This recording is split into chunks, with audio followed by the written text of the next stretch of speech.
back to my Guitar Secret series. I'm back with another tutorial, and today we are going to focus on a different musical genre than we did in the last videos. Today we're going to talk about old school progressive rock. Today's topic is the guitarist of the band Yes, Seve Howe. Yes, they don't need any introduction, one of the biggest progressive rock bands of the 70s. They released a couple of classic albums. You can see them all cluttered around in this room. And their guitarist is a guy called Seve Howe, and he is an excellent guitar player. And he's got so many styles in his repertoire that it's not possible to take out 3 key techniques this time. So we're going to do it a little differently. I'm going to show you my 3 favorite licks by Seve Howe, of the ones I can actually do on guitar, because the Yes stuff is horrendously difficult to play.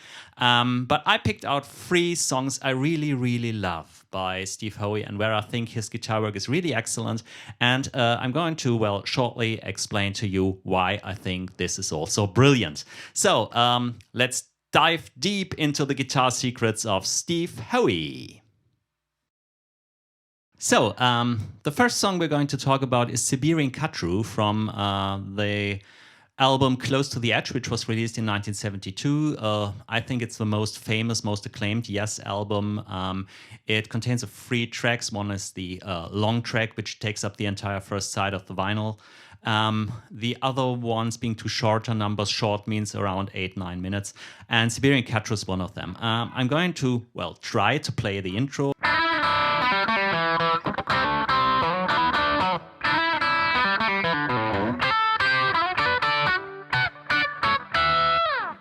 It does really tell us a little bit what Seve Howe's guitar playing is about, because his guitar playing is a little bit eclectic in the best sense, of course. He takes up influences from all kinds of stuff and puts them into his own style. And in this case, I think he must have been listening to Hendrix actually a little bit. And he yesified the Hendrix style, or some of the Hendrix style, because the start of the lick goes like this. Yeah, and I think this is something Hendrix often employed to start his songs. Yeah, I think that was Hey Joe, wasn't it? So this is a typical Hendrix lick, and there's another Hendrix lick in it as well, because Little Wing starts something like that.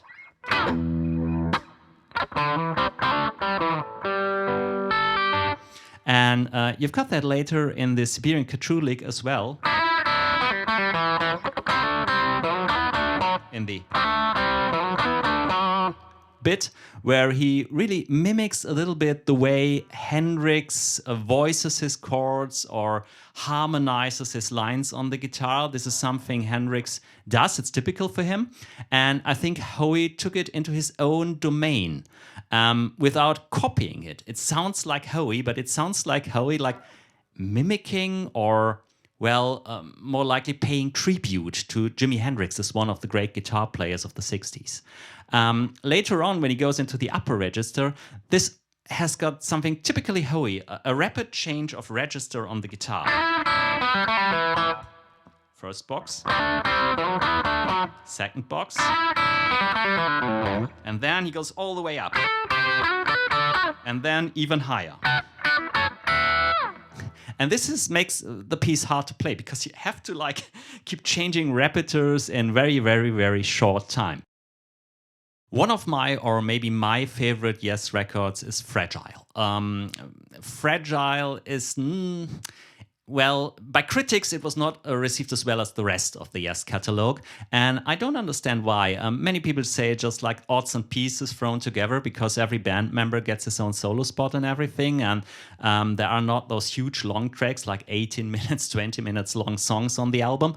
But I think it does contain brilliant stuff, and it's, Yes at the height of their creative potential, and it rocks. It simply rocks more than the other Yes records.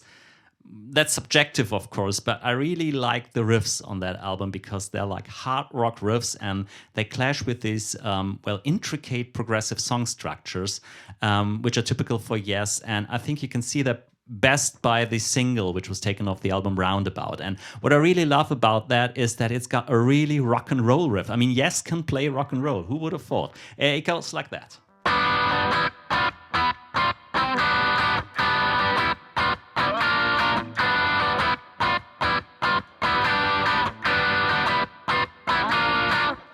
And this is simple rock and roll. It's just one thing they did to yesify it. They injected a 2-beat bar, else it's a 4/4 measure, but the last bar is 2/4 measure. So that makes it a little bit odd. Of course, not odd in the literal sense of the word, but listening to it, you get a little, well, that was not regular, which belongs to a good progressive rock band, of course. And the rest is just simple rock and roll.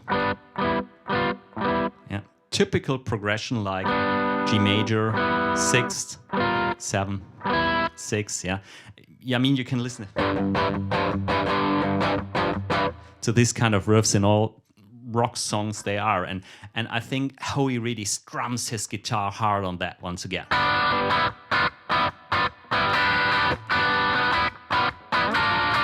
And that's a really, really cool rock riff. The last song I'm going to show you is taken from the Yes album, which was the first Yes album to feature Steve Howe on guitar, and it's called Starship Trooper. I'm going to talk a little bit about the intro. The intro is centered around a hybrid picking figure, which I'm going to try to play now.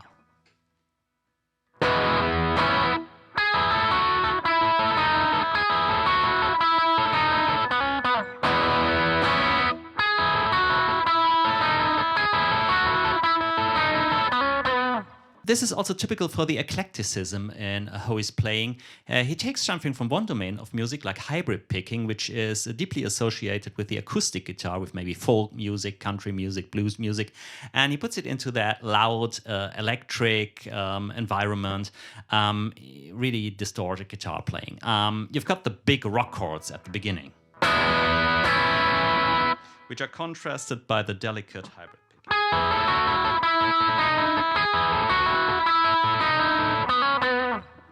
And as if that was not enough, the whole thing is in 9/4, which is an odd meter. And it's very funny if you listen to himself talking about the piece.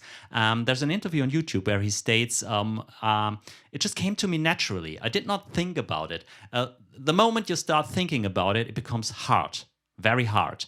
And the moment it just comes naturally, it's all very easy. And well, you must be a guitar genius to have something like that coming out of you naturally. I barely can play it if I concentrate. Having spoken about the intro to Starship Trooper, one should also take a look at the outro. The part of the song is called Wurm, or Wurm with an umlaut, like in my mother tongue, German. And it goes something like this.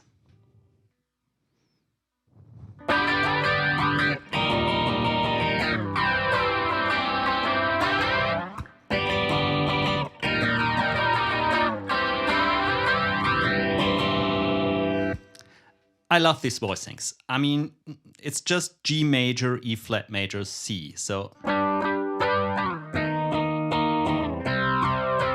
yeah, are the chords below it. But well, Steve doesn't play it like the root is the lowest note and so on. It would sound like this.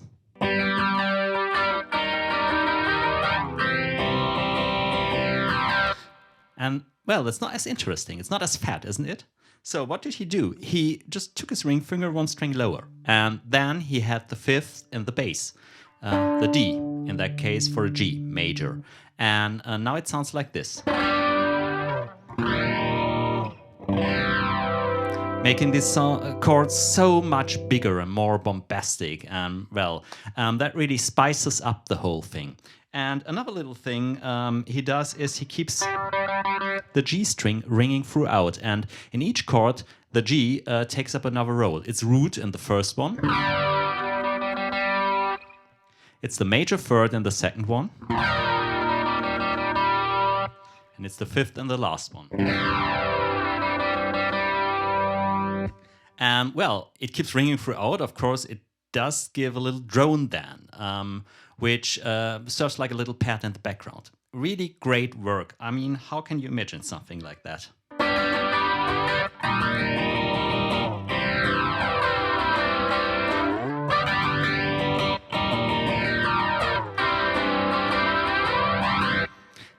And sometimes he slides up from below.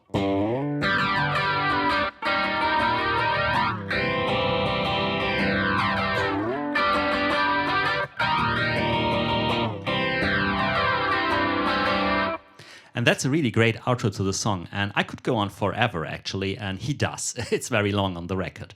So, yeah, that's another great riff by Mr. Seve Howe. I'm not going to talk about Seve Howe's guitar sound for very long because he has been in business for 15 years and it really changed a lot throughout these years. Well, what is his mainstay? His mainstay guitar is a Gibson ES 175. It's a big jazz box, and he seems to really love that guitar. He played it on all the classic Yes records. I think to Fragile he switched to another Gibson, but I'm not really sure about this. But in most concert photos of the early 70s, you see him with a Gibson ES 175, and there's also a signature model for him by Gibson. So that's his guitar. For amplification, in the classic years, in the early 70s, he used to play through two Fender Dual Showman, each of one connected to a 15-inch speaker, a really, really big speaker, and he turned them up, he really cranked them. And he had this loud guitar sound, and the big speaker made it even sound bigger. And that was one of the secrets to the typical Yes sound of the era.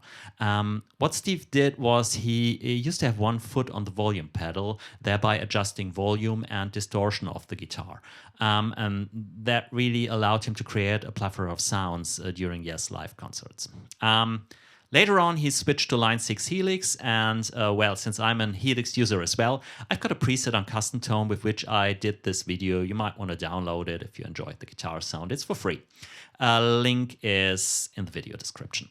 So, yeah, these were the guitar secrets of Seve Howe. If you liked the video, drop me a like. Maybe subscribe my channel. And, well, in the meantime, have fun playing guitar.